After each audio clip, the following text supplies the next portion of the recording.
The Remington shotgun trembled in her grip as heavy boots thudded on the creaky porch boards. 2 riders, maybe more. Sarah backed into the shadow of the log wall, her sister's faded quilt draped over the chair like a silent witness. "We know you're alone in there," Darlin, a rough voice called out. 10 years. 10 long years Jack Harlan had spent isolated on this Montana spread, loyal to the ghost of his late wife, until a month ago when her sister showed up at his gate with eyes like storm clouds and troubles that could unravel them both. Now those eyes sighted down the barrel, waiting for the man who'd vowed never to open his heart again. The door buckled under a boot kick. Would he make it back in time? And what toll would their hidden passion exact? The year was 1892, and the Montana Territory was still raw country for men who staked their lives on steers and endless barbed wire. Jack Harlan fit right in 6'2" of tough hide and buried sorrow, running 150 head across 50,000 acres of rolling prairie that kissed the Rockies. His palms bore the marks, lasso scars, branding irons, the rough edges of a life rebuilt from ashes. Mary had passed a decade back, lost to a brutal fever in the dead of winter. He left her belongings untouched, the floral dress in the closet, her comb on the vanity with a few auburn strands caught in the teeth, the marriage bed under blankets that carried faint hints of sage and loss. Neighbors' wives dropped off casseroles. Their daughters lingered at fence lines with hopeful smiles. But Jack had loved once, deeply, and when that flame guttered out in a snowbound cabin, part of him went with it. The telegrams arrived quarterly from Seattle, Mary's kin checking on poor Jack, though they'd sneered at her hitching to a rancher. He tossed them in the fire unread until the one in September. Sophia's in a bind. She's fled a match with Victor Langford, you recall, the shipping magnates? She's fixated on the Serenity Mary described in her letters from Montana. If she turns up, don't send her packing. She's got no other refuge. Eleanor Reynolds. He'd crumpled it too, but the plea lingered as October winds howled. The evening she arrived, he was fixing a gate under a lantern glow. Riding in, he spotted lamplight spilling from his windows, the first after-dark warmth his place had known in years. She perched at Mary's oak table, leafing through Mary's old journal. Jack froze in the threshold, pulse thundering. Same auburn waves, same slender fingers, same thoughtful tilt to her chin. But where Mary had been a calm meadow, this woman was wildfire. "You're Sophia?" Her gaze lifted, and her eyes were gray where Mary's had been green distinct, yet echoing. "Sorry for barging in." The latch was open. No need for locks out here. He stepped inside, aware of his dusty chaps, his trail-worn scent. "Your folks are fretting. My folks traded me for harbor contracts." Her tone had a bite that Mary's lacked. Victor Langford promised them shipping lanes for a fresh bride. "I'd sooner face grizzlies in Montana than choke in Seattle society." Snowflakes danced against the panes, the start of a squall that could bury them for days. "Storm's brewing," Jack said. "I know." She shut the journal. Mary wrote about Montana blizzards, how they could end you if careless, or redeem you if bold. Why had Mary shared about this land about him? And why did gazing at Sophia Reynolds feel like sinking and surfacing all at once? She was hopeless in the kitchen charred biscuits, over-salted stew, and nearly torched the place fiddling with Mary's cast-iron stove. "City gal," Jack grumbled, scrubbing her mess. "I can adapt."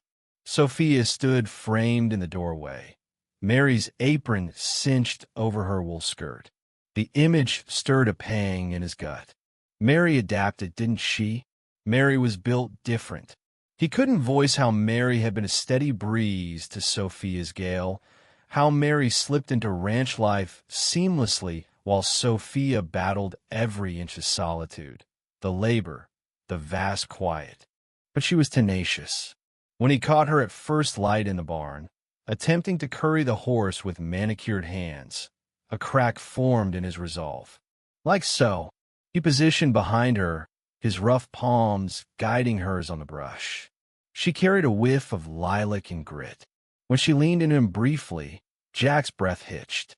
"There," she murmured as the coat gleamed. "Got it. You did." He retreated fast, before urges overtook sense.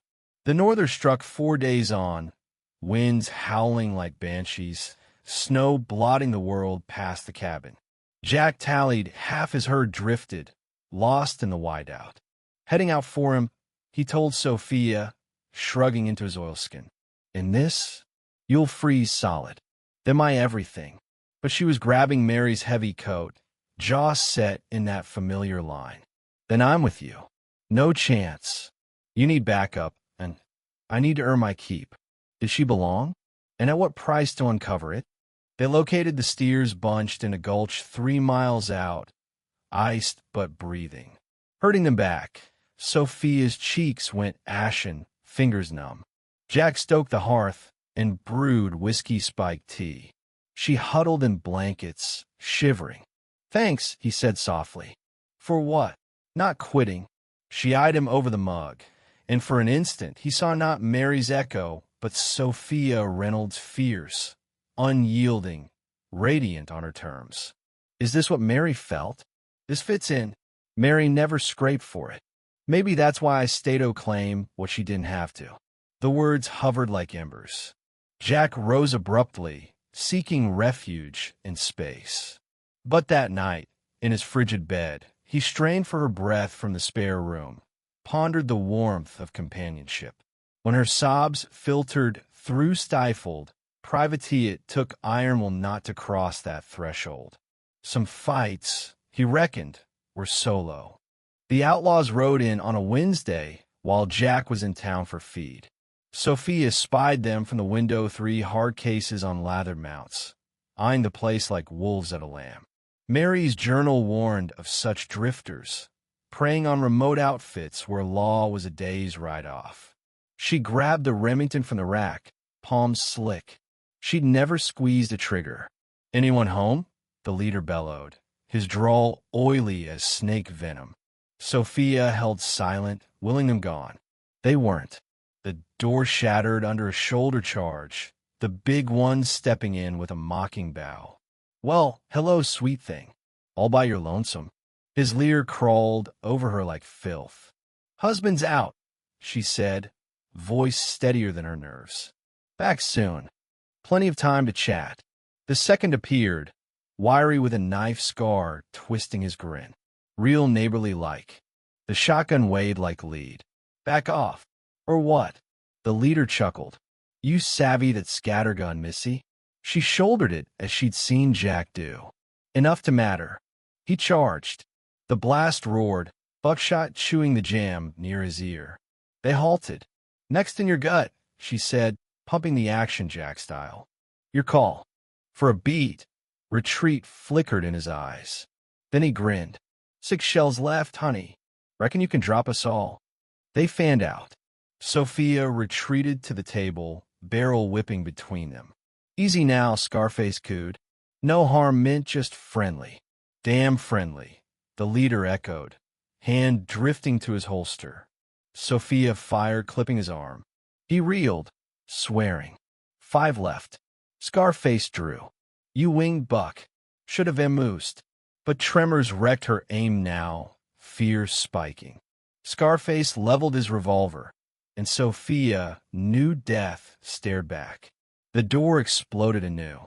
Jack Harlan stormed in like frontier justice, his peacemaker drawn. His scan took it all. Sophia cornered, the bleeding thug, Scarface's bead on her. "Drop it." Cold steel in 2 words. Scarface wavered. Jack's shot barked, shattering the man's hand. He howled, crumpling. "Both of you, get before I get mean." They fled, blood trailing over Mary's scrub planks. Hooves pounded away. Sophia stood rigid, shotgun vice gripped. Threat gone, but shakes lingered. "Sophia." Jack approached cautiously, like gentling a Mustang. "You're okay." She met his gaze, spotting his masked terror for the near miss. I thought her knees buckled. He caught her, folding her to his chest. His heart raced in tandem with hers. You held strong, he murmured in her hair. Mary's gun and a Reynolds woman's grasp those varmints were outmatched. She looked up, close enough to trace his crow's feet, the gray flecks in his beard. Close enough for the spark to ignite. This was the brink, and they sensed it. Jack! Her whisper snapped his dam. 10 years of isolation, of devoted mourning, of convincing himself love was a one-time deal. But Sophia was vital, heated in his arms, gazing like redemption, not ruin. He kissed her soft at first, a query met with yes then fierce, a decade's ache unleashed. She savored like tea and valor, fingers knotting his shirt, drawing him nearer. Jack forgot all but the bliss of connection. He eased her to the table, lips trailing her throat. She arched, gasp firing through him like gunpowder. Sophia. His fingers fumbled her blouse buttons. She didn't halt, instead tugging his buckle. This was folly, disloyalty, yet the truest sensation in ages. Her blouse fell, bearing porcelain skin and firelight. She faced him in a shift in skirts, stunning, resolute, craving him equal. Jack's hands quivered, reaching then froze. On the shelf, Mary's tintype eyed them eternally.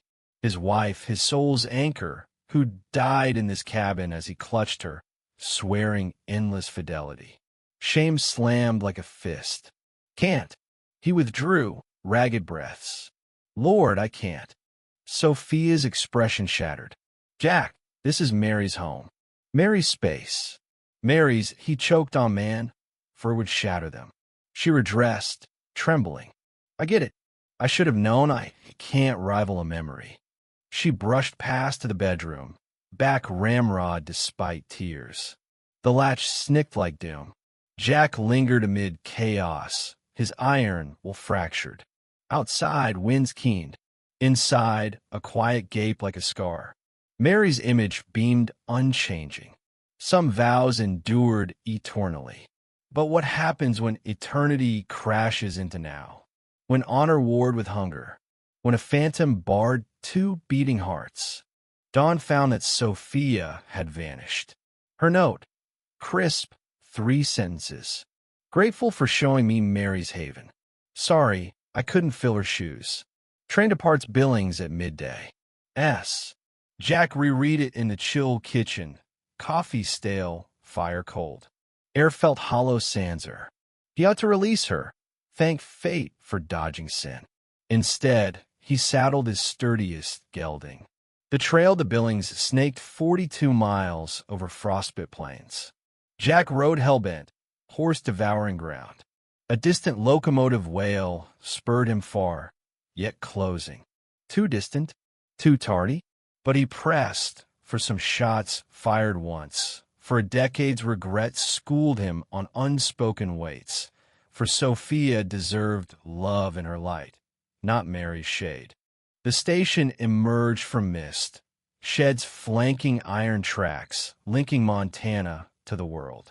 The eastbound huffed vapor, folks boarding for Denver, Chicago, the coast realms of tycoons and arranged unions. He spied her on the platform, slight in her coat, gripping a valise like a lifeline. She stared at the cars, face etched with dread. Jack tied off and strode up, boots echoing. She whirled, emotions cascading. Shock, ache, surrender, perhaps affection. You rode. The whistle shrilled. All aboard. Final call east. He neared, near enough to brush her cheek if dared. He dared a hand extended. Come back with me. A conductor barked stops. Billings to Ogden points east. The world of ledgers and propriety. Wheels groaned into motion. He held steady. Sophia. She eyed the departing train, his palm, the boundless Montana heavens promising grit, herds, and love that rooted deep like hardy grass. She clasped his hand. The locomotive chugged off, hauling others to distant fates. Jack and Sophia stood linked, watching it dwindle. She smiled, not Mary Serene one, but wholly hers. Took me ages to see I wasn't fleeing, I was chasing this. They headed to his horse, two souls against the horizon. Above, Montana skies sprawled azure and vast, brimming with storms and promise. What do you think? Should Jack have stayed loyal to Mary's memory forever, or was it right to embrace a second chance with Sophia? Drop your take in the comments below. I'd love to hear your stance and why you feel that way. Let's debate it out.